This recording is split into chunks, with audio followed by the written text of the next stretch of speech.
Hello beer tubers, and welcome to yet another edition of Keith's Beer Reviews. Tonight I'm going to do one that I've had a few times, haven't had in quite a while. I'm going to do the Fuller's ESB.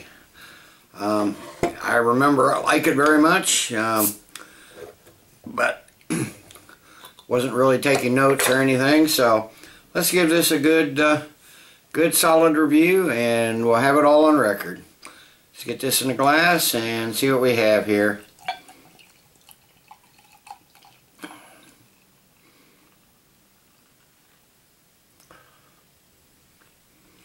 Got a nice clear dark orange, almost amber beer, good solid finger of fluffy, almost white head. Seems to be a lot of carbonation streaming up. I don't know if you can see it, there's a lot clinging to the glass. It's a good looking beer. Let me read a little bit from their website. It says ESB's reputation as the best British beer around is borne out by the amazing number of awards it has won. The US Beverage Tasting Institute named ESB World Champion Bitter in 1997-98. ESB received the gold medal in the Premium Ales categories in the 2003 International Beer Competition and a silver medal in the same event in 2004.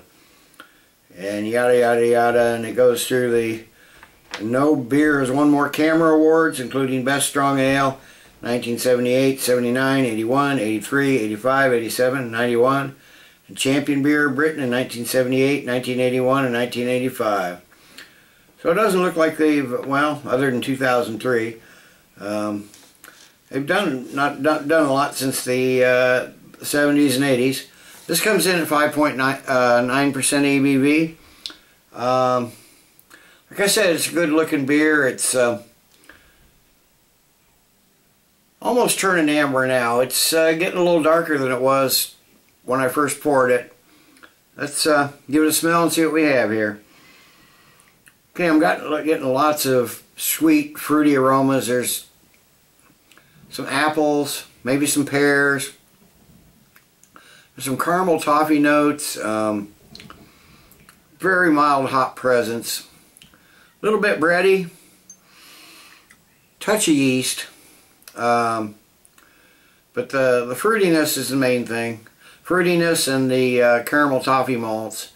Darn good smelling beer. Let's give it a taste, and it doesn't. I don't get a lot of hops on the nose, so it's very mild on the hops. So see what the taste is.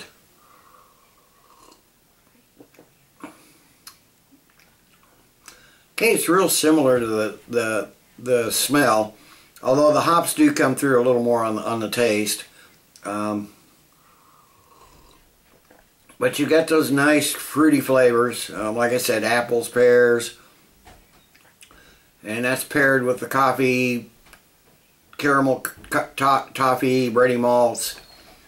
Finish is just a tad bitter.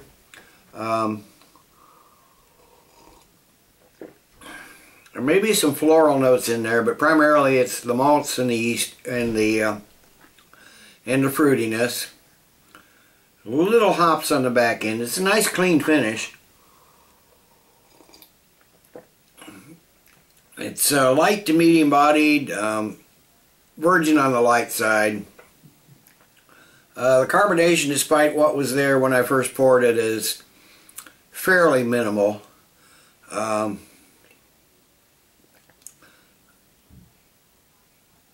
only 5.9%. It leaves a little lacing, but not a lot. But it's a good tasting beer, a good solid drinkable beer. Let's let this warm up a little bit, and I'll be back in a few with the final thoughts and grade. Okay, I'm back. As this beer is warmed up, it's a slightly better beer as it's warmed up, although the carbonation has totally disappeared. It's only been half an hour or so, and this is just almost a perfectly flat beer. It's still smooth drinking beer. The malts and the fruitiness have come out a little bit more. The hops have receded somewhat as it's warmed up. Overall, it's one that isn't as bitter as I would like it to, as I would like it to be. But it's still a good, well-balanced beer. This, at only 5.9% to make a great session beer. There's nothing objectionable about it. There's just nothing super outstanding about it. As a bitter, it's a darn good bitter. As an overall drinkable beer, it's slightly above average. Like I said, it'd make a good session beer. It might make a good introductory beer to somebody who's used to drinking the fizzy yellow crap.